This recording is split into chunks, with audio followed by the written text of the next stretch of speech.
What is up? We are Yeah. here. We are here. We are live. It's always so exciting to go live. Yeah. How are you, Nate?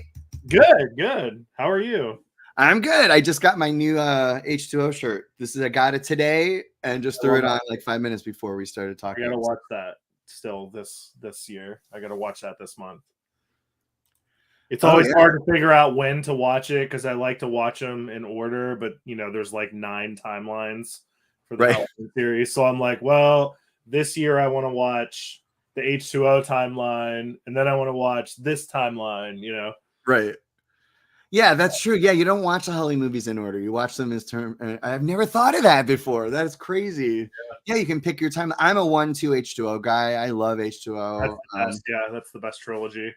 Yeah, I like that they kept Halloween 2 in that. I mean, they retconned it for the latest trilogy, but I like that they kept it in there because, they didn't talk about it a lot, but I was like, and I love Halloween 2 so much, as we know, as we're doing the game and all that. So, well, cool. Well, Armando is going to be showing up in a few minutes, everybody, if you're watching.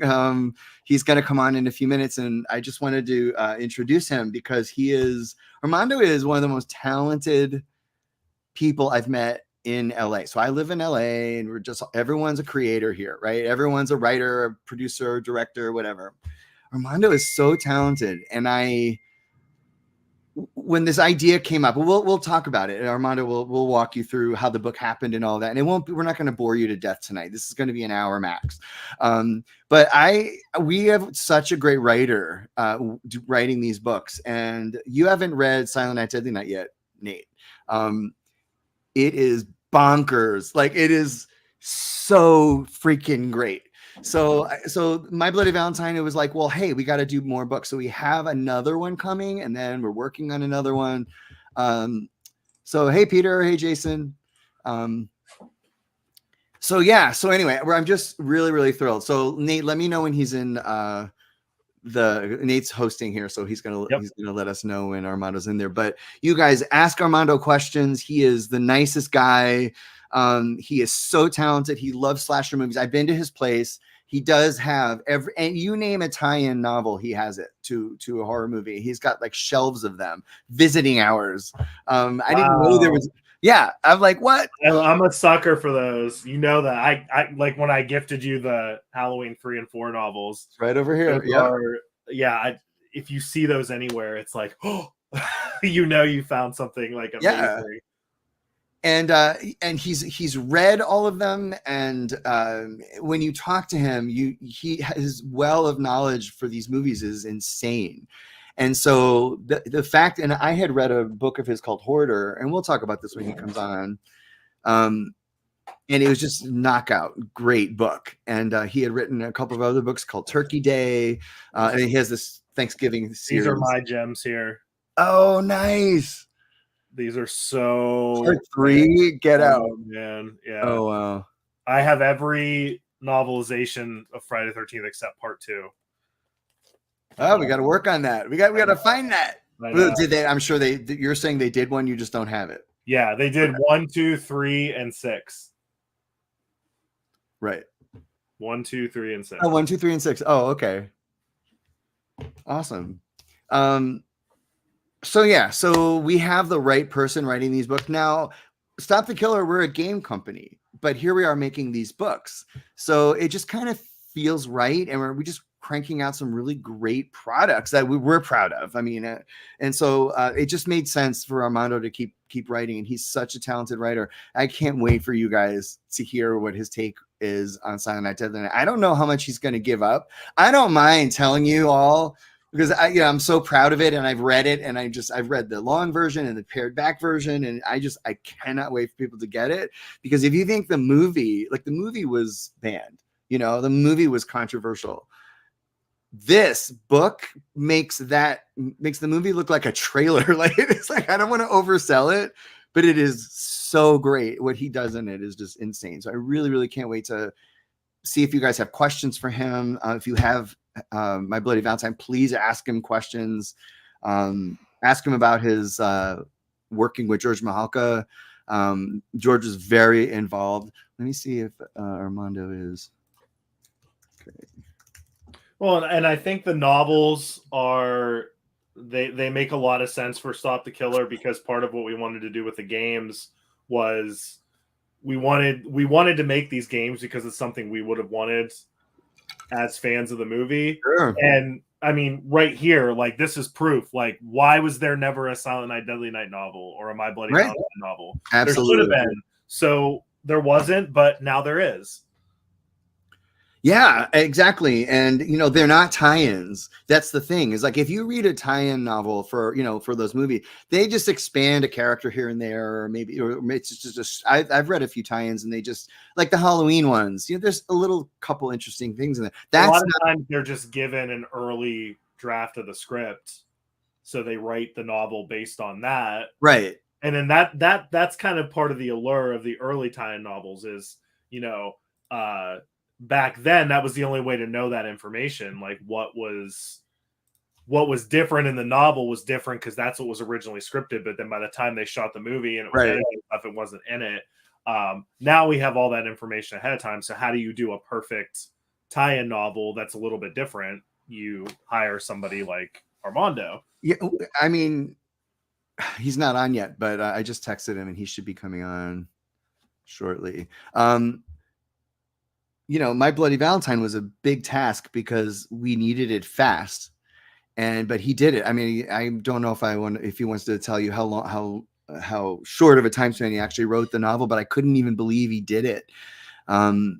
Yeah, so he loves the story that he found in Silent Night, Deadly Night is not in the movie. Like, there's this whole other thing happening that I just can't wait for you guys to read. I literally gasped, and I wasn't reading the book, I was reading it, but I was reading it on my phone. There is a moment that's jaw-dropping in it. You go like, oh, Armando was saying it's not letting my camera access. It's not letting his camera get accessed. Hold on, let's see.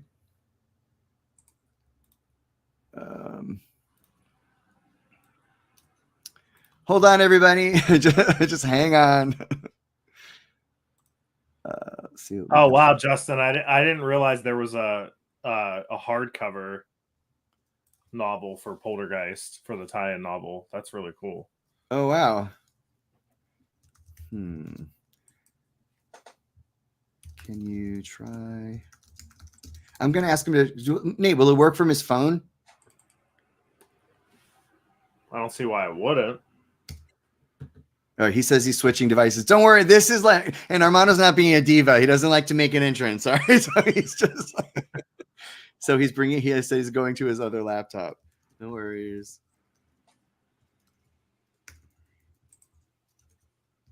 All right, so he should be on soon. And if not, for whatever reason, you know, it was nice to see everybody, and we can do this at another time. But this stuff happens. But you can ask us questions about the novels as well. So Silent Night, Deadly Night is still pre-order, but you're able to pre-order it. The pre-order we're going to close around November 10th, just because we have to then place the order. And, you know, we're only ordering enough books that are ordered. That's the way we're doing it. And so the printer is on the East Coast. Our fulfillment center is on the East Coast. And so we're just going to place the order. You'll be very surprised at how quickly you can print up a book. But we're going to order those, ship them out to the fulfillment center. And if you pre-ordered it, you'll just get it sometime in December, before Christmas, of course.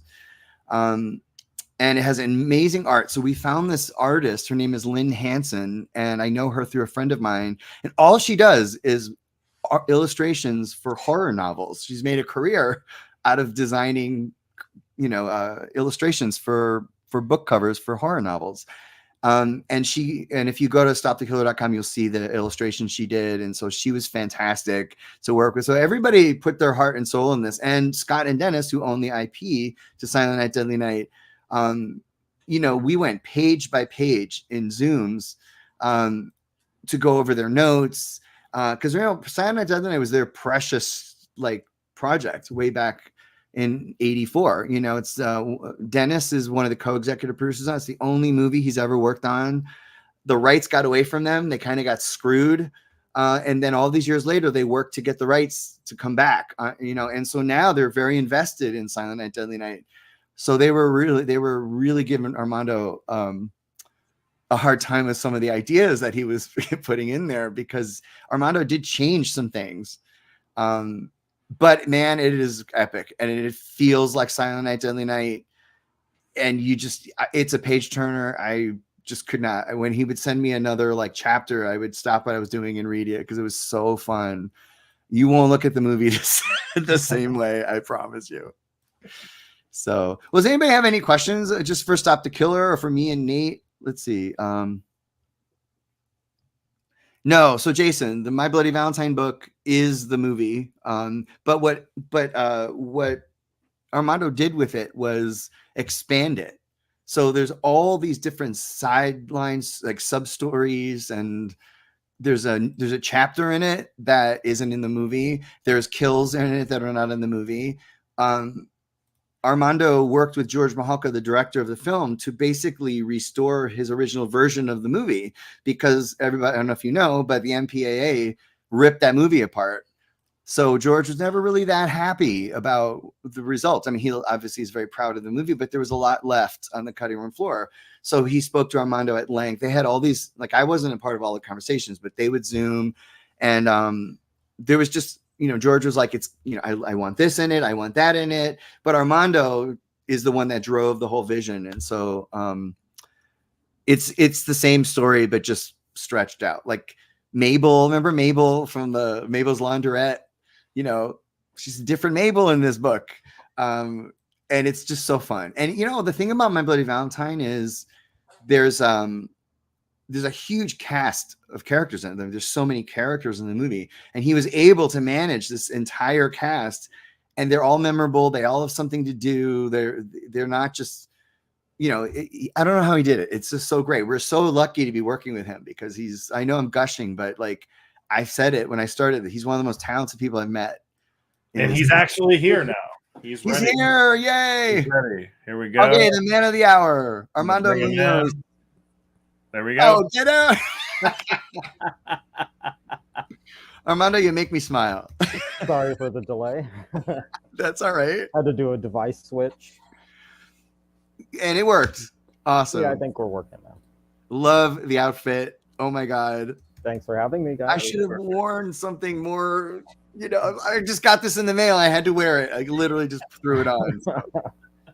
So let me increase the light here. Well, we have a bunch of people here, and I'm certain they want to hear your thoughts on your books and everything. So we were just talking about you.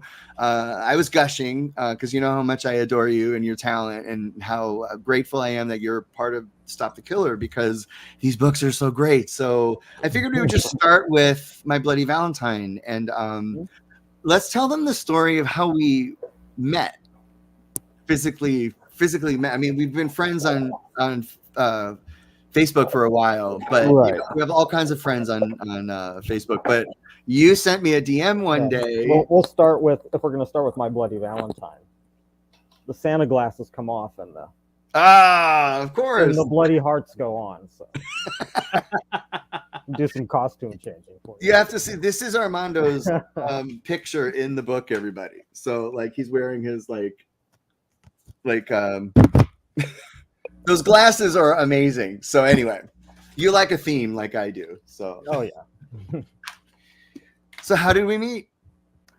Well, after online, oddly enough, I invited you to a Christmas party that we had at our place, and I believe this was 2019. So it was about a week before Christmas, and we held a special, secret, little private Halloween 5 Halloween party.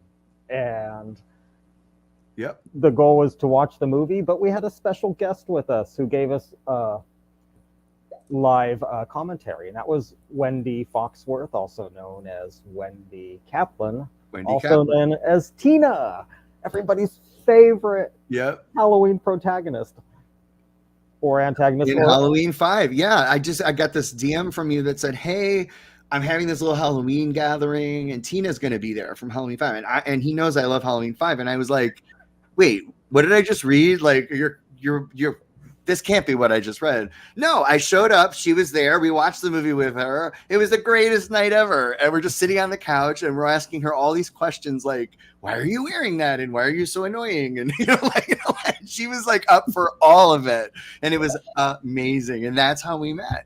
And so I'm so glad we met, Armando, because, these books, I'm so proud of them. And when you send them to me, I can't wait to read them. So let's talk a little bit about My Bloody Valentine. So I'll tell everybody, I was doing the board game. So we had done Silent Night, Deadly Night, the board game, everybody watching. And then we looked for another title and we got our hands on My Bloody Valentine. And just on a side comment, I said to George, who's the director of the film, who's very involved in the game, I said, have you ever thought of a novel to basically bring to life your original vision of your movie? And it just went from there. It went from there. What was it like working with George? George was great. He gave me all the information I needed. Like, we had the script to work off of, but I think the goal with the novelization of My Bloody Valentine was also to kind of capture more of George's original vision that he had for the film, some of which made it onto the screen and some of it which, did not, whether it was due to budget or the censors. But he had very strong ideas about it. He, lived in that world, and he gave me all the maps I needed to get through it. And then it was pretty much like getting dropped into the Hanniger mine for months on end in the dark, and I got to live it. Yeah, which is ultimately the best part of writing these. These are some of my all-time favorite movies, and for a big chunk of time I get to live in it, and every day I'm dealing with these characters who I've always loved, but they're all talking to me and they're revealing new things to me, and I get so much deeper into their minds and their stories. And I think one of the goals with all these books is, again, these are characters I love, and I believe a lot of people do love these characters, whether it's they're like family members. You've seen, if I've always loved the movie, and when you watch especially My Bloody Valentine, there's a kinship to and you just kind of feel like you're at the bar with them. And hey, by the way, shout out to Anthony. Hello. Anthony Southall was the biggest My Bloody Valentine fan I've ever met. Nice to have you here, Anthony. But you took these characters to places. Like, I don't want to give anything away, if somebody's still thinking about picking up the book or whatever, I don't want to spoil things, but I do want to say that one of your talents is creating these side stories that feel like they belong in the movie. That's what I find amazing. It's but it's still My Bloody Valentine, and yet you're taking I guess the character of Mabel is not the Mabel that in the movie. She's there, but what is that like? Did you feel like when you took some of these characters and stretched them in these ways that are completely unexpected, did you feel that was a risk, or did you feel that was a strength to what you were doing? I thought I had them pretty well pegged. They, in a way, they kind of revealed themselves to me. Some of this, is a process of discovery as I'm writing the books, and they start talking to me, and they start opening doors and showing me their secrets. And I think one of the things that's a hallmark of my writing is I don't write as just a distant observer. I tell these stories through the voices and the thoughts of all the characters that inhabit it.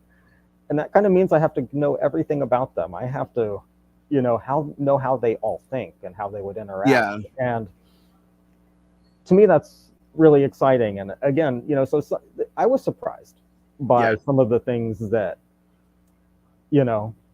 revealed themselves. Who's having affairs with who, and backstories to friendships. Well, Justin here is saying, Justin Williams, thank you for saying, I'm glad that Armando made Dave gay as well. I thought that as well. When you watch the movie, as a gay guy, I'm a gay guy. You watch the movie, you're like, he could be, and you get that sort of vibe from him, but like all of the characters are straight in the movie and everything. And Armando, if I'm not mistaken, you said that you approached George and made this suggestion and that he was very open to it, right? Yeah, in the case of Dave, I actually did. I wasn't sure what kind of freedom George was going to allow, when I started this project. And, Right. I wanted to capture his vision. So I couldn't deviate past what he would feel is appropriate and an absolute part of the world Yeah. of My Bloody Valentine. And again, we also had the screenplay, which was just a revelation because there were a couple dozen scenes in the script that aren't in the movie. I remember And that. Yeah. the structure is actually different for at least a third of the film. Everything's in a different order. So I was also bringing, scenes that we didn't know, but I was also bringing new subplots and directions in it as well, and made it so completely interchangeable that even George Mayalka couldn't figure out what was his, what was the screenplay, and what was mine.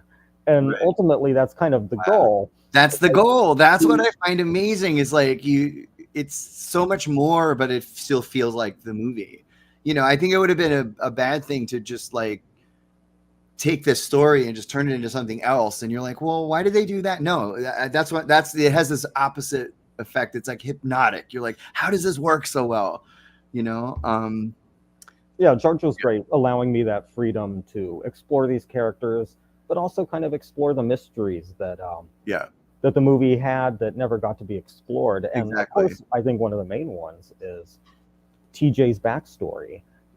This major character disappears for a year, we discover, and he's just back to town, and we don't know what happened to him. And partly that, makes him a red herring. Yeah. But I think it needed more than that. And George absolutely from the get-go I want TJ's story. He wants to know what happened in that year he went west to California. And that was so exciting. Like, it had to completely be stamped, by George Mayalka. And that's the joy. These are being done in collaboration with the actual film's creative teams. These aren't fan fiction. These are official novelizations. And I have to hit the nail for the original creative team, which is daunting.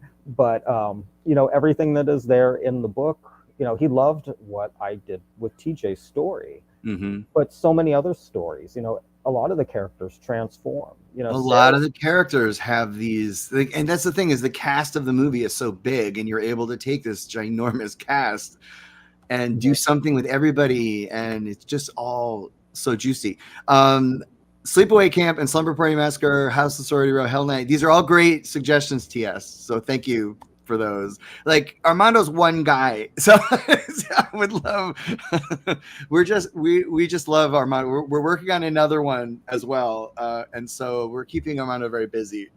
That's but I would love a Slumber Party Massacre book. I would love that.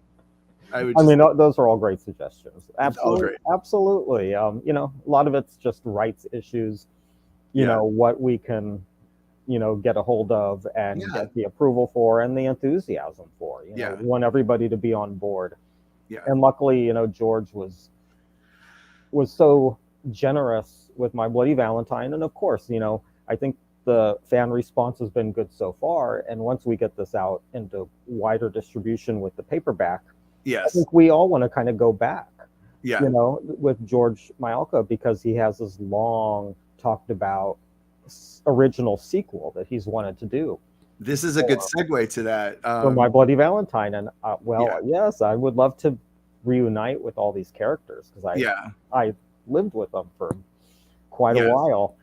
And, so we'll see, where that leads with My Bloody Valentine, or working with him on some other, projects is absolutely a big possibility with novelizations. And someone's asking right now, is there any chance of it being a sequel novel? Absolutely. Since day one of writing this novel, we talked about maybe it'll lead to a sequel. And so, we need to have that conversation with the licensor. and they're the loveliest people. George and they're great. I know they would be open to hearing a pitch. I don't think they would be like, absolutely not, so it's just a matter of having that conversation and figuring out what that story is, and then going from there. Actually, before I even started My Bloody Valentine, George told me his sequel idea. Oh, I remember he kind of laid it all out for me, which was such a joy to be led into that. Yeah. And hear that secret story that he's been kind of hatching up for a while. And I loved it.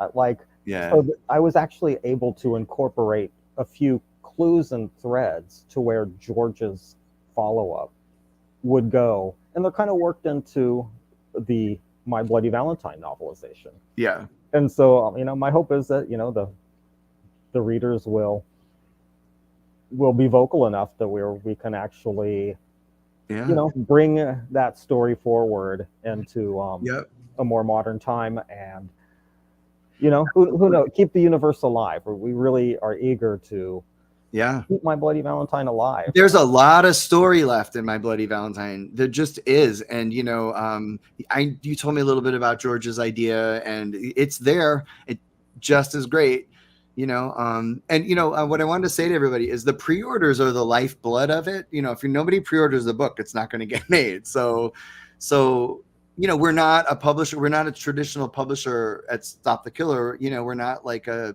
Titan or whatever. We don't just like crank out book after book after book and go have a distribution. We don't. We just offer it as a pre-order and hope it sells. And so, My Bloody Valentine was really good, and Silent Night, Deadly Night, same thing. We can't wait to release them, but do the pre-order. You also get other stuff with it. You get like the next book that we're releasing. There's some really cool stuff that we're offering with it. But you get the extra chapter, you get all the artwork, you get the autograph and all that. So I don't mean to sound like a salesperson, but this is how the books are made here, and they're fantastic. So there is a second edition or second printing of My Bloody Valentine coming. That's a yes. I don't think it's going to be, from my understanding, with another company, which is completely fine. The agreement that I had with the licensor was to release the first edition. I just cared about this first edition with the extra chapter and all the extras and all of that. But I do want them to sell as many copies as possible. And so I believe they have another publisher that's going to take the second printing. But guys, Stop the Killer is where you'll get the first printings and all the goodies. And you want the best, right? So buy it from us, pre-order it, and you'll get it. Then you get the exclusives, which won't be a part of the reprint, the paperback. Exactly. And the paperback will have one less chapter in it. So, why buy that one? But I totally get it. If I were a fan of My Bloody Valentine, and I just said I have to get everything My Bloody Valentine, I would buy it just to have it, because it'll probably have different artwork on it and all that. But you want the first editions. And I see the question about, do I prefer the original or the remake? Yeah. I totally enjoy the remake, but my heart is with the original, because that was the one I first experienced as a 13-year-old on VHS, and that one is the one that feels like home. Yeah. But I was so happy that they did give it a reboot in 3D, and surprise, it turns out to be this huge success. It's a good story. It's not a surprise that My Bloody Valentine was able to be resurrected and live on. Yeah. So that's kind of what we're doing too. Yeah. By the way, the remake, I know the writer of the remake, Todd Farmer, and he said that for years they were trying to remake My Bloody Valentine. They were trying to do a sequel to the 2009 My Bloody Valentine, and the studio just never went for it. And I found that fascinating, because it made $100 million at the box office, so it was a hit. It saved Lionsgate's movie division.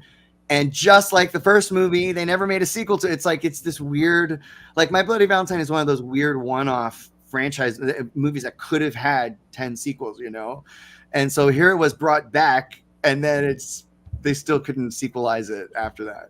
This is just crazy. Hollywood is weird that way. Awesome. Thank you for saying that comment, and you're going to love Silent Night, Deadly Night. Why don't we segue into Silent Night, Deadly Night? Okay, fan of glasses. Okay, switch your glasses. I wish I had a shirt or something to put on or whatever. Oh, those are great.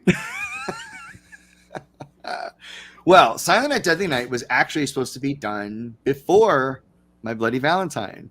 And things, just work out the way they're supposed to work out. So Armando, if I'm not mistaken, you had ideas for Silent Night, Deadly Night like a couple years ago before we did My Bloody Valentine, right? Yeah, I've been kind of developing this in the hopes that it would happen.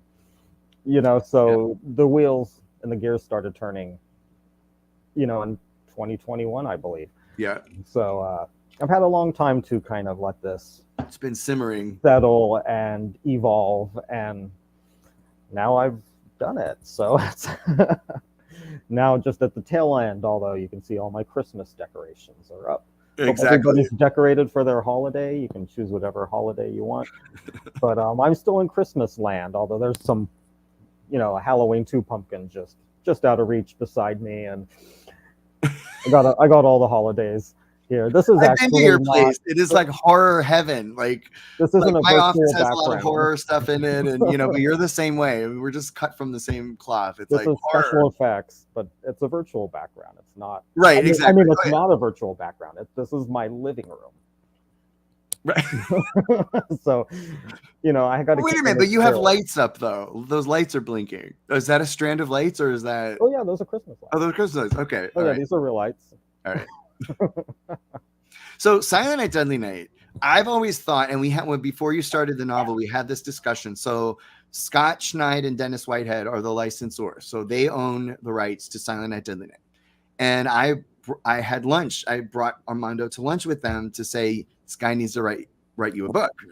And one thing I think we all agreed on was that the movie is very thin when it comes to sense of place. When Billy goes on his rampage, like, you really don't know where he is in the town, and it's just kind of lacking a personality, and a sense of town and all of that. So what were the challenges that you had? Because you have a history of the town in the book, which I found amazing.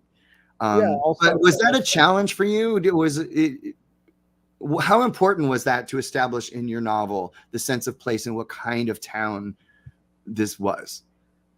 I think one of the big differences between the films of My Bloody Valentine and Silent Night, Deadly Night is Silent Night, Deadly Night has no sense of place other than small Utah town.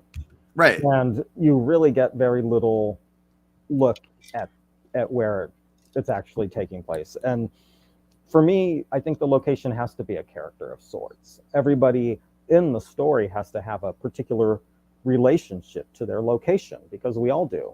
We like it or we don't like it, or it holds us back, or it fulfills us. And I realized right away that Silent Night, Deadly Night needed a town.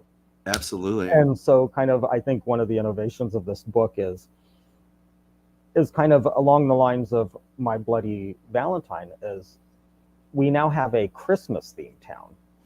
And it's a town that's kind of takes its identity from the holiday, which is an exciting way to play it. It's a town where there's literally Christmas decorations up year round. And that to me was an exciting jump off point. It was like, okay, now this is now we have a town that's almost like a Christmas wonderland, which then makes the tragedy of what's going to happen there all that much more monumental. And it has bigger repercussions. And suddenly the town isn't just a character, but the town has secrets, and the town has the secrets. Yeah. The town, there are things about the town that are naughty, and that put the town on Billy's naughty list on Christmas Eve.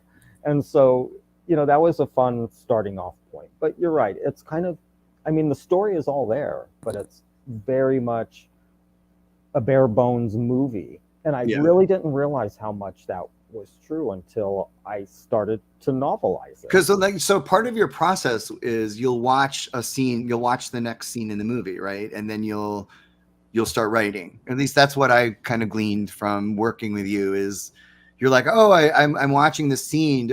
Is that what you do? Do you sort of watch the next scene and then, or do you have? I have the movie always queued up, but I also have the screenplay open, and I'm going off of both. I'm kind of incorporating both, but then whereas a piece is missing, I have to fill that in. Yeah. And there were more missing pieces, even though the script was more complete so far as what was on the page in Silent Night, Deadly Night to the movie.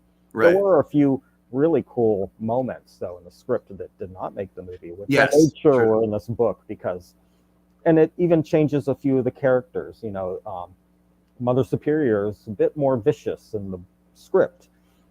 Billy is more verbal as a killer in the script, and these were fun things to incorporate. Like, so, but Yes. still, the film is bare bones in that some of the major characters aren't even introduced until they're ready to die. Yeah.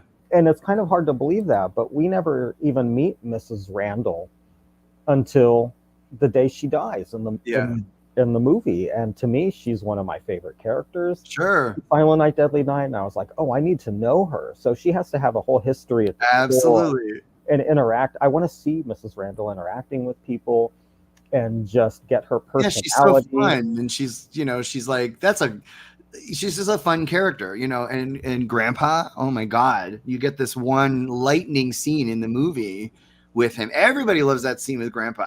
Personally, I think it's one of the greatest scenes in all of horror. There's a way the actor plays that where you buy it, you know, and I love that scene. He's in just one scene in the movie. He is, yeah. Not Grandpa in your only had book. that one scene, but you know, we had to learn a lot more about Grandpa in the book. We learned a lot about guys. I'm not going to ruin anything, spoil anything, but you are going to freaking love Grandpa. He's so great. Yeah, he's a character that is so fun to write, and in a way is reminiscent, I think, of Happy in My Bloody Valentine. Yeah. He's very much that character. Yeah. He's kind of the, you know, the warning old curmudgeon who kind of has a threatening side. He's Crazy Ralph. He's, you know, he's planting the seeds of the terror to come. Absolutely. But, you know, he's also a family member. There's so much about Grandpa that we get to explore now, and it's a lot of fun. You know, that's the thing. You know, these character details aren't going to bog you down from getting to the action stuff. Oh no, not at all. No, they're just as enjoyable. I mean, Grandpa. I mean, I've read that sequence, and I've read all the versions of it that you provided because we had to pare it down and all of that. And I just love Grandpa. He's like, I don't want to say anything. Mother Superior. So Justin has a question on Mother Superior. Mother Superior is another character that I was like in the movie.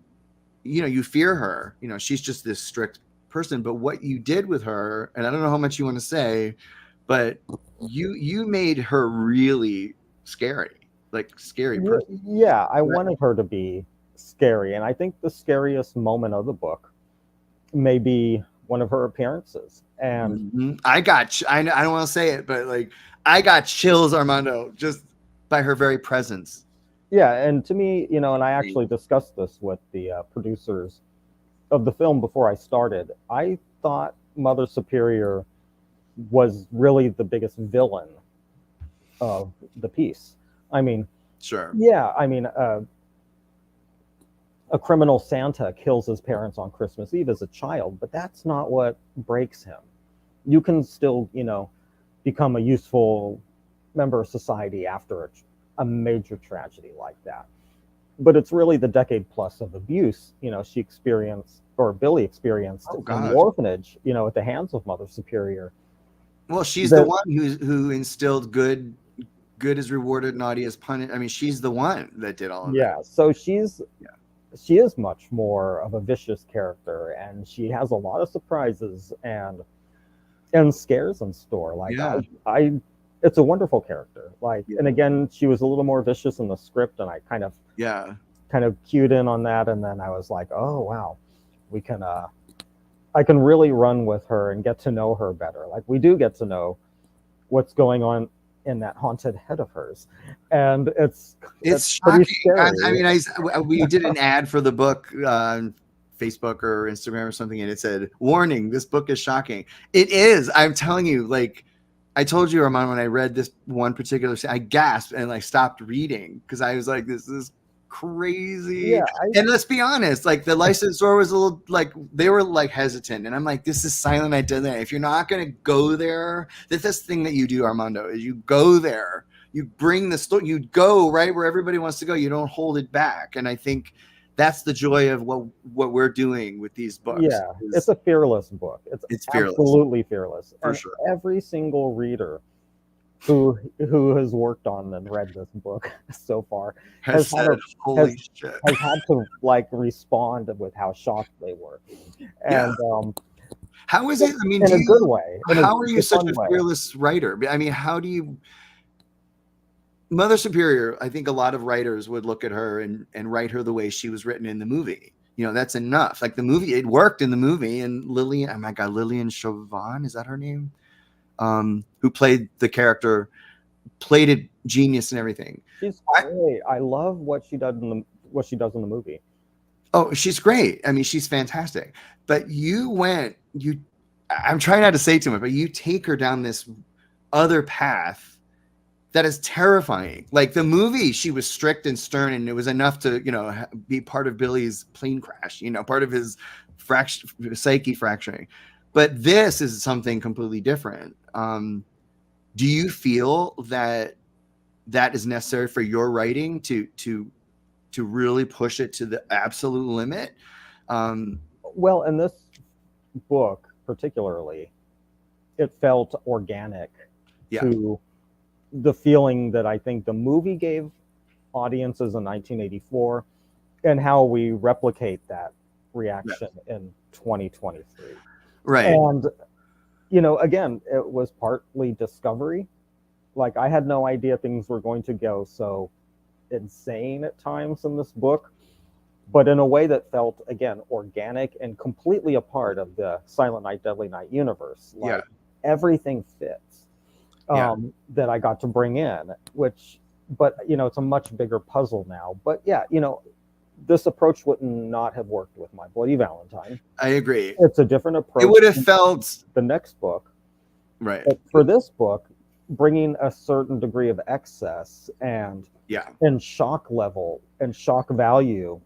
Absolutely. Was to me, and I actually kind of put that out there before I started the book too. I was like, you told the licensors, you were like, this is going to be a mind F. Yeah, I'm going to kind of replicate that feeling, and I think everybody was shocked when they saw this movie in 1984. Absolutely. New viewers are still shocked by it. It's very violent and and intense, and definitely goes over the line of bad taste at times. And that's the movie we know and love, and it's okay, and I think sometimes we want our entertainment to be naughty, which might be the key word for this book in particular, is naughty. Like it is. You're gonna read the book and go, this is a naughty book. Oh, my God. It and you literally are like, this is not what I expected, but it's so great. It's so great. And it tells the story that in the movie. It doesn't veer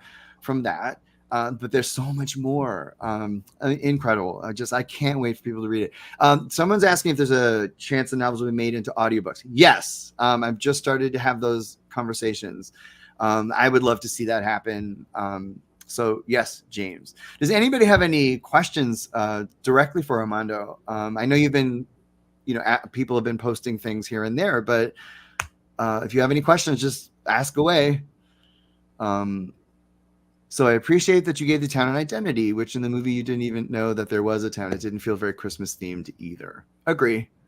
Yeah, that was, of course, to me that was important. I do want to say, kind of like My Bloody Valentine, the producers of the film also kind of had some ideas too, of things that they kind of wanted to see in this version of it. Yeah. And so that was also a little part of my direction, kind of fulfilling and kind of exploring their ideas within this. And it all just makes it much more real, I think, and personal for all of us. But like one of the things that was kind of pushed right at the beginning was, in so far as talking about how brief kind of the big moments of this movie is the rampage of Billy on Christmas Eve. They were kind of like, let it rip. And you can, we don't have to just limit ourselves to these few characters. And as the book shows, there's more naughty people on Santa's naughty list in this book. And so we have upped the body count over triple with this book. The Rampage section is There's much a more lot of there's killings, a lot more death in this book than there was and in the so movie. great, so fun. I mean, what you did is, I'm just careful not to. I don't want to spoil anything, but there's so much in it that is great. Somebody just asked, "Will this book get past customs?" Yes, it will. It's hilarious. We're making it sound like it's this taboo book, but I mean, come on. I mean, it's fun, like all the shock and all of the horror is fun, but yeah, you never know. Like I can't predict how other countries and audiences are going to respond to it. We're just going to put this out into the world, kind of like they put the original movie out into the world, Yeah, and then exactly. we'll see how people react. And we don't want people picketing our book. I don't know. I think that would be kind of cool. Like, let's get this book on the the banned list. That'd be pretty cool, I think. I think that's Someone's inevitable. asking what your favorite horror movie is based on another holiday, Armando. Oh, Halloween 2. Oh, Halloween yes. 2 is my favorite. Yeah. And I heard you talking about that before I jumped on. Yeah. Oh yeah, Halloween 2. Oh, yeah. That's it's kind of my the first one I kind of really obsessed over. Although not the first slasher film I saw. That was the original. Yeah. Friday the 13th, which I caught first show on opening night in the theater when I was way too young, and it traumatized me for years. Yeah. But Halloween 2, I loved, right away. And now it's the one I judge everything else by. Right. I had a really nice chat. I don't know if I told you, I spoke to Rick Rosenthal at the Halloween convention a couple weeks ago. And I went over with my friend Matt, and Matt's like, let's go talk to Rick. And I was nervous. I was like, we've interviewed the guy for another project. But I was just like, I can watch this movie. And I had the game. I had the Halloween 2 game. And so I showed it to him, and he was so surprised. And I said, I told him I can watch that movie over and over, and I never get tired of it. There's something about this movie. And you and I have talked about that, Armando, how much we love that. And he was just happy to hear that. So what horror movie would you want to do a novelization on the most if you had to pick one? Oh, gosh. In a way, I don't want to reveal what that is. But, I love a lot of the retro horror films, the era that we're kind of targeting. Sure. With this book. I have the same favorites as everybody else, pretty much. Yeah. And so, there's a lot of opportunities, and like, Stop the Killers looking to get involved with multiple titles. And so we've got a lot of, and I've addressed them all with you. I don't want to give you one that you're like, I don't want to do that. I want you to be super excited by the titles that we curate. Oh yeah. Anything I tackle is going to be something that I love enough to where I want to live in that world for a long period of time and get to know these people. Yeah. And so it's such a commitment. Like, it was like moving in. It's like, early this year around Valentine's Day, I had a mine in here, with Valentine hearts upside down in it, so. Yeah, you have to immerse yourself. Absolutely. And that's obvious. That's obvious. Someone's asking when it ships. Jason, it ships in December. So if you pre-order it now, you'll get it before Christmas, second week in December, I think, if not earlier.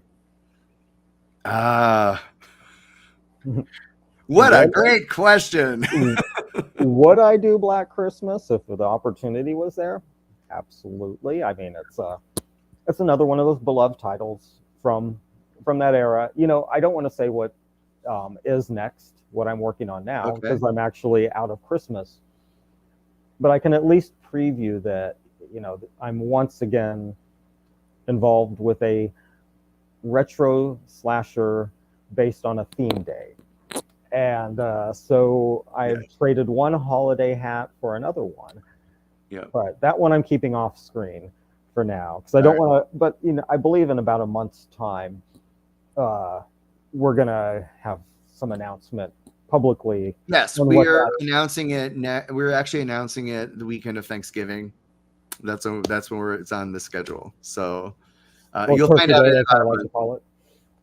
Sorry, what was that? Or Turkey Day, as I like to call it. It's Turkey Day, right? Oh, great. Get Armando's Turkey Day books, and Hoarder. You have to read Hoarder. Anthony is asking how long the book writing process takes. It depends if it's something I'm contracted to deliver on a deadline or not.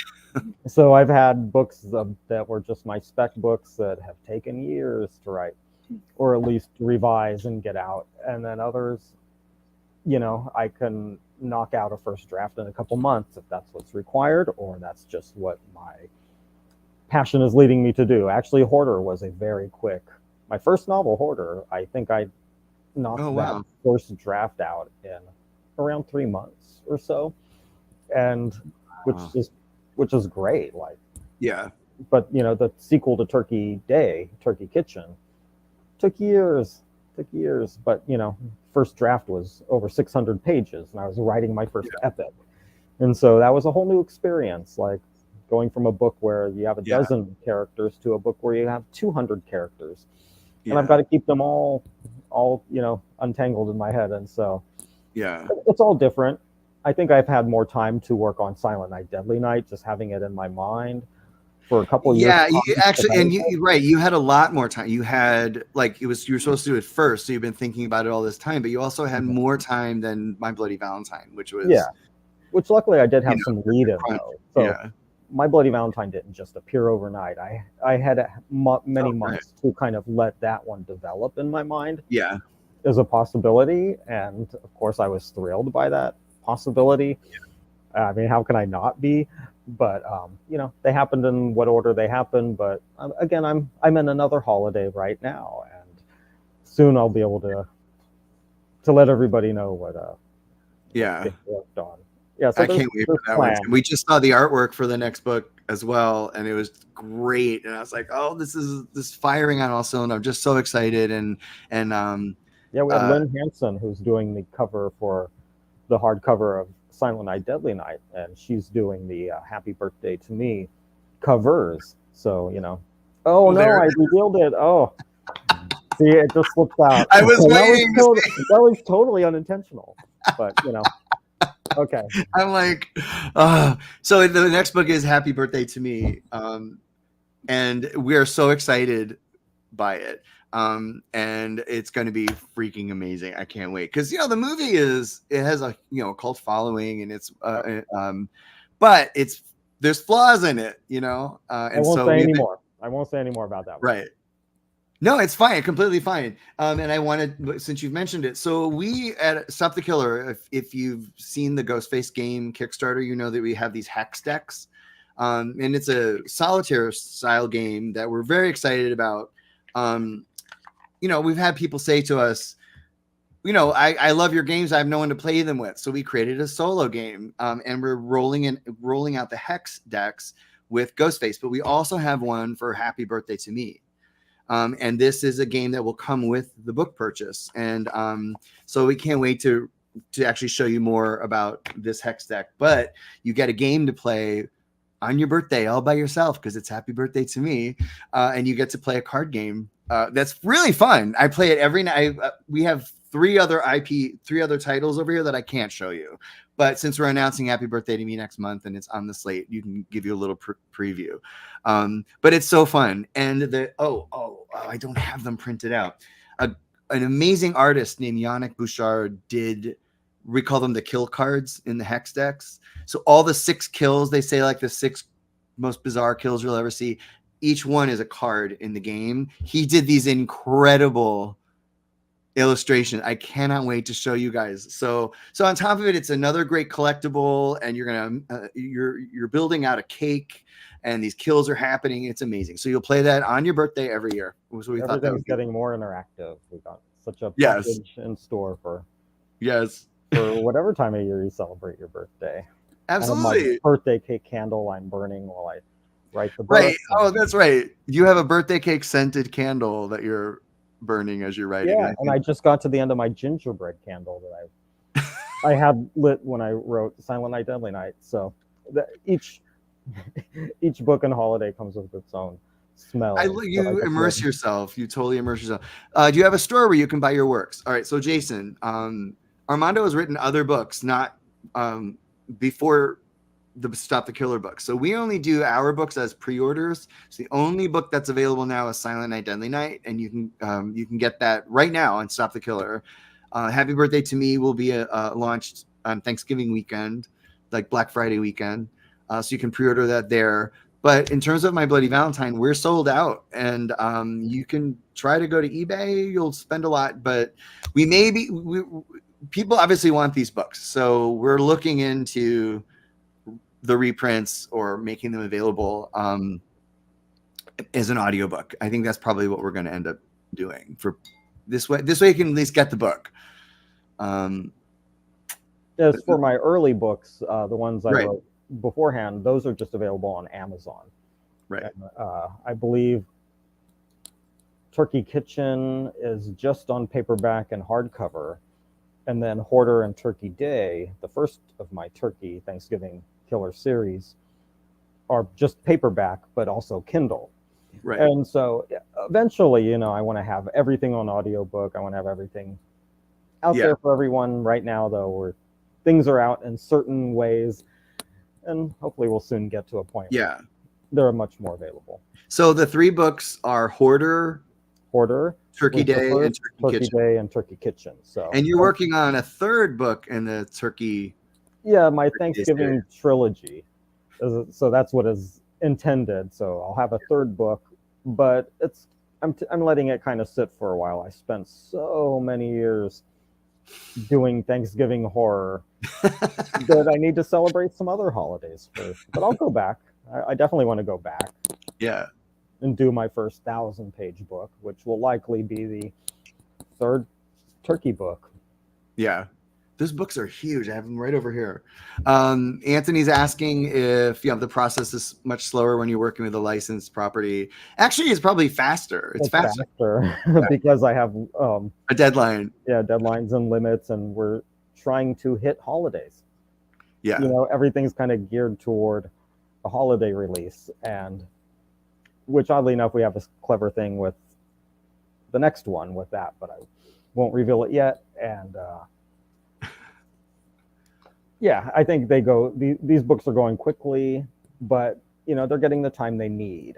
Yeah. And I don't feel that a rushed, unfinished product is going out.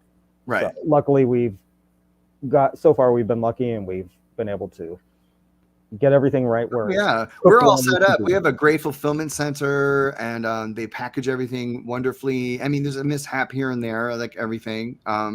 But we have a great printer, great fulfillment center, and we're just excited about these books. I mean, we're just so excited about what's possible, because some people have said, like, why would they do that? Like, what would justify a My Bloody Valentine novel all these years later?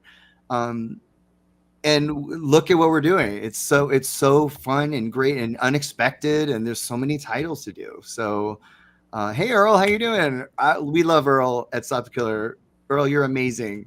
Hope you're doing well, Earl. Well, cool. Well, we have. Thank you, Armando, for talking about your books, and I give you a scoop. Yes, we gave us, and I wanted to. I didn't. I was following your lead. I was completely fine to be like, he doesn't want to say anything. That's fine. Hopefully, everybody could see how much I adore Armando and his talent, and so we're just really lucky you're working with us. That's all I'm going to say. And thank you for letting me play and get into these worlds.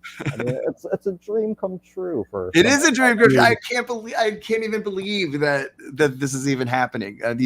Especially Silent Night, Deadly Night, because the movie is like very divisive. Like, I have a friend that's just is like, I don't like any Christmas horror. The idea of like Santa with an axe and everything, and I that confounds me, because I'm like, it's so fun when Billy cracks in the movie and you understand why. Oh, that's another thing you did in the book, was there's much more going on. You get much more of a window into what Billy's actually going through. And the way you did it was, even the licensor was like, that was magical, the way that you handled that. I mean, in the movie, it's his psyche fractures. It's a confluence of things. There's a song playing that's, at the moment, isn't it? Santa's watching. Oh yeah, Santa's watching. But yeah, and he's seen his, parents killed. I mean, it's a confluence of things. And if he can keep his stuff together, people live. And if he cracks, people die. And so you've given us a lot more in the book about what's actually going on when he's transforming in that moment. Oh, it wasn't easy in that. Yeah. It's not a typical slasher story. Like it falls in the subgenre, but it subverts the subgenre. Billy is our protagonist and our antagonist. And Yeah. I had to handle both of those in a realistic way. Yeah. You know, we don't have the typical final girl character or Absolutely. anchor who, you know, is our audience surrogate. Right. You know, we're kind of thrown in the mind of a madman. And, you know, in a way that gives it a little more of a resemblance to something like Maniac, you know, Right. something where it's really a character study. But, you know, that's kind of the fun to jump from My Bloody Valentine to Silent Night, Deadly Night. It's a completely different kind of story, even within the same subgenre of holiday slasher. Right. Yeah, and Billy is a sympathetic character, and the licensor goes to great lengths to, if you ever talk to Scott, he'll tell you that's what they were trying to do, is to create somebody that you actually felt something for, you know. But do you have sympathy for a character that is now out there with an axe killing people? You know, it's not an easy thing to do. It's a tricky thing, but it works in the book in a clever way. I'm really happy with it. I feel like we can all understand Billy, you know, to a degree, but you know, at the same time, this is a story about basically the birth of a kind of an insurgent young man, you know, who turns against society with a murder spree. And that's an all too real thing. And so it was very important to actually handle it in ways that feel real. Like I want to establish an actual reality that is honest with the book. And so it does get more serious. It does get more grim. It does get more. It's very sad and scary when he cracks, and it's all so believable. It's not like, oh, this book is about a killer Santa with an axe. Like, you're invested. It's just one of. It's just. I mean, I handled it wonderfully. At times I cried writing this book. I also screamed. I literally cried and laughed and screamed writing this book. I was having reactions to it too. Wow. And so, you know, I think the audience will, you know, plug into that. Well, we can't wait for the reviews, because and if you're picking up the book, please email us and tell us what you think. You know, we don't have like a comment section on the website. Maybe we should put that up there or something, but we just want to hear your thoughts. And if you have ideas for games and stuff, somebody, right, Matthew is saying that we should have a Friday 13th game. Yes, we should. I totally agree. All over that. There's a lot of work for our company to do with the games and the books, and so we're just excited. As long as, you know, like Earl is saying, these games are breathing new life into the movies that have meant so much to us in St. Hearts. Yes, and Armando have actually had that same.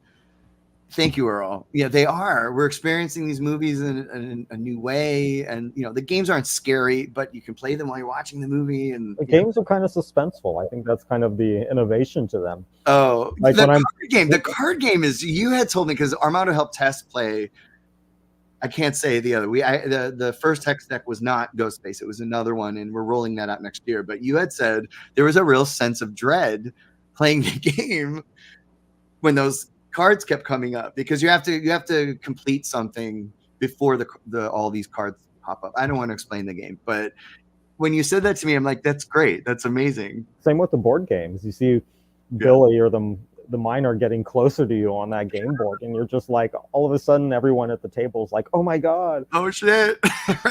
you better roll the dice right, you know, and then you know, you get the wrong number and everybody's oh Billy killed you, or the miner killed you. Oh, you know, so the suspense is built into the games, and I hope into the books as well. You know, I think we know these stories, but I think there's a way to make you.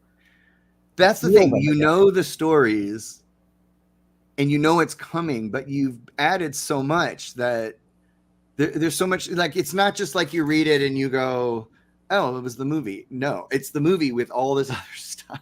That's I mean, you know what you were saying before I tuned in was, you know, I do read all the other novelizations out there, and so I do know what is available and what the approach usually is. And I'm going for something a little bit more ambitious. And luckily, I've been working with some licensors who have given, you know, me that free reign to bring what I bring and my creativity and to build actually bigger worlds, you know. And I don't want to name Definite any style. past novelizations, but a lot of them don't leave me fulfilled as a novel. Sometimes they feel rushed, sometimes they feel too different. Sometimes, you know, there's a lot of different ways. But Yeah. you know, that said, you know, I do have that Friday the 13th Part 2 novel too from the 80s. Oh, from like what You know, Nate showed before. Oh, cool. yeah, so I have, you know, like I've read those so many times. Like, you know, even though they're not maybe not the best novels, I've lost count of how many times I've read them because I want to read them around the theme day. Yeah. And Yeah. and What get are that some, like, feeling. before we do, we're going to do a quick like trivia thing. We'll give away a few prizes. But what are some of your favorite tie-in novels? That because I've been to your place and I've seen the shelf of you've got every tie-in novel I think ever made. What are some of your favorite ones? You know, I do kind of like those early Friday novels and the Halloween ones to a degree. And Sure. maybe it's just through familiarity over the years and reading them so many times, and yet they've kind of left me, you know, some of them don't feel like the author was fully invested. Oh. And I think a problem with some of those early books is they actually got some really good writers at times, but they put them in a subgenre that was more modern, and the writers were more classic horror writers. Right. And like there are times when I feel there's a disconnect with them understanding what a slasher film is. Yeah. But slasher films are so ingrained in my blood. My first was a slasher, holiday slasher. You know, so many. I'm just so geared into that. You know, when I really, you know, am quite a appropriate person to do this. You know, do these holiday themed slasher books because I mean I live there anyway, and I'm always looking forward to the next holiday just so I can watch the movies that are oh, totally centered around the theme day. Yeah, and also these books, like we hope you read My Bloody Valentine every year, you know, and you read Silent Night, Deadly Night every year. And play the games, and it's part of the festivity, you know. So, well, Armando, thank you so much for stopping by and answering questions. We're just so lucky to be working with you, and I think you're great. And I know that like everybody watching, like we'll DM each other about horror, like Psycho 2. We'll talk about movies. Like this is a slasher fan, and it's in his blood. And so we're so happy that you're part of the company now. Yeah, I mean, as an author, alive. Right? That's the whole goal. I want to keep these slashers and these franchises alive in some Yeah. way, shape, or form. And this is my way to kind of add a stamp or try and keep the, you know, these themes and holidays and movies relevant, and you know, maybe we can get more. That's, you know, Oh yeah, I want to see another My Bloody Valentine movie. I want to see, you know, sure, more of these, and if not a movie, then a book. right? You know, if the readers think it's a journey worth, you know, taking with me. Yeah. Thank Well, you also, all for not only My Bloody Valentine, or is there a potential sequel, but Silent Night, Deadly Night.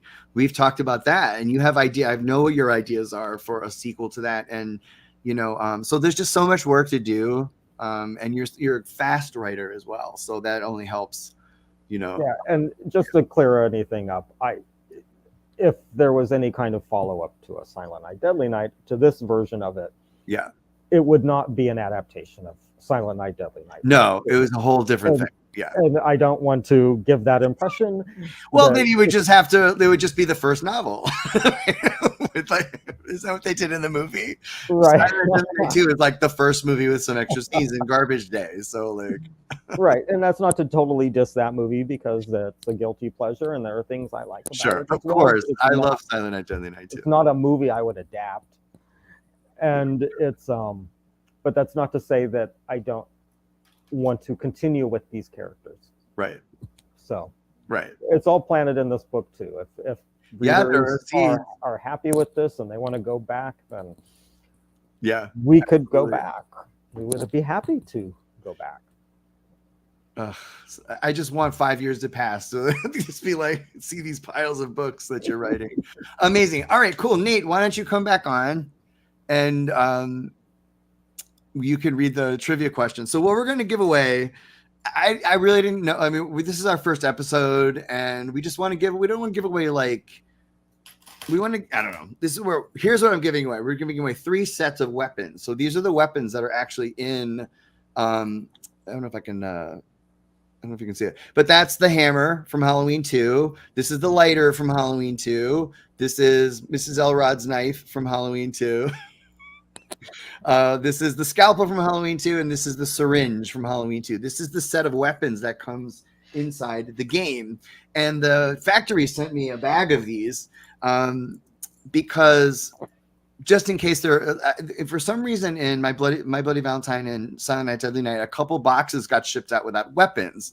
I don't know why. I mean, humans assemble these, and so it was just a mistake. But anyway, to get ahead of that for Halloween 2, in case someone's missing weapons, I said just send me some weapons. So we're giving away 3 sets of these weapons. So we're going to be mailing you all of Michael Myers' weapons from Halloween 2. So how is this going to work, Nate? Are we just going to read? You're going to read the question, and then the first person to type the answer. Yeah. Is that what we're going to do? Yep. I'll read the question, and then whoever types the answer first is a winner. And then we'll have to put an email in the chat for them to email their information to. Okay. For some reason, I can't join the chat. That's weird. So it's stopthekillergames@gmail.com. I'll put it in the chat. Yeah, just put it in there. So if you win, and we say that you win, just email me, Anthony. Just say, "Hey, Anthony, I won one of the Halloween 2 weapons sets," and send me your address, and I'll drop it in the mail for you. But these are cool, and I got to be honest, the games aren't even in the country yet. So Halloween 2 is like literally on a cargo ship right now.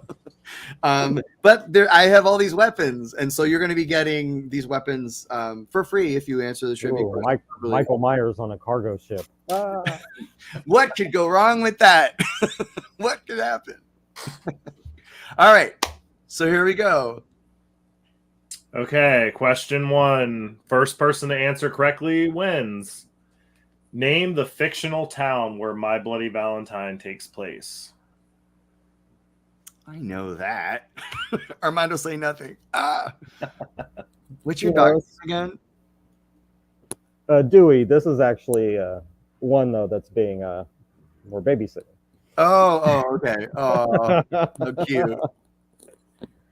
All right, so we're looking in the chat. We're not gonna. There we go. We got one. First one right there. All right, that's correct. Valentine Bluffs. Okay, Otto. Stopthekillergames@gmail.com. I'm Anthony, so just email me and say, "Hey, Anthony, send me one of those Halloween 2 weapon sets," and I'll drop it in the mail. And please send your address as well. Congratulations. Okay, number 2. Question 2. What are the 3 masks produced by Silver Shamrock Novelties in Halloween 3 Season of the Witch? Let me change the focus on here. I just don't have the right camera to show you. You have the same problem I do. My camera is supposed to be autofocus, but if I hold anything up to it when I'm doing a video, it goes blurry. And I'm like, Right. I think we have a correct. Who was the first? There we go. First. So it's number 1 Wonder Fan. It's number 1 Wonder Fan. Yeah, this one. So, all right, number 1 Wonder Fan, stopthekillergames@gmail.com. Email Anthony and say, "Hey, I won," and send me your address, and I will drop one in the mail. Wow, everybody knows their Halloween 3. This is like 6 or 7 people who answer that. All right, last one. All right, last question. Holiday themed horror, of course. Name the fictional toy store that Billy gets a job at in Silent Night, Deadly Night. Actually, where he ends up picking up this axe for the first time. That's right. By the way, everybody, what Nate's holding right there, tell them what that is. Because that's fucking the actual screen-used axe from Silent Night, Deadly Night. The real deal. Armando, you will hold it one day. Yes, you will. Promise. That is the actual axe from the movie. Just saying. Pretty crazy. Nate's a collector as well. He's a movie memorabilia collector, and he called me to tell me he found that, and I was like, "What?" So, all right. So Justin, I think, is the first one. Justin Williams said Ira's, and it is Ira's Toys. So Justin, send me your address at stopthekillergames@gmail.com, and I will get a Halloween 2 weapon set out to you. So everybody, thank you for coming by. This is our first episode. We want to bring just some cool stuff to you every Monday night. Maybe not every Monday night, but a couple times a month, where you can just drop by, and we want to get to know you, customers and everything. Just chime in. I'm recognizing a lot of these names. So it's really nice to see you guys and give us suggestions and hang out, have a drink, and just have fun. Do something fun on a Monday night. And next week is actually, I'm excited about next week too, because next Monday night, it's going to be an interview with me, but Brian Martin and Bruce Deerbeck, and those names don't mean anything to you. You should know them because they are the original webmasters of HalloweenMovies.com. So they officially started this. They had a fan site. They went to Mustafa Akkad at Trancas and said, we can make an official Halloween site, and they let him. And they ran it for 4 or 5 years, and then they looked for a new webmaster, and I was the guy that stepped in. And so I've never talked to Bruce before. I've never, like, Brian and I have talked here and there, but like, it's the first time we're all getting together to talk about what it was like getting our jobs, and running the site, and what Mustafa was like, and all of that. And we just thought, my God, we've never talked about it. So free, come on down and you'll win a prize. So that's next Monday if you want to come back. So.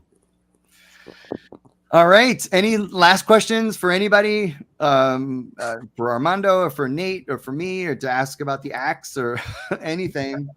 And then we're going to wrap up. Killers are us. What did you see that comment? Killers are us. Love it. All right.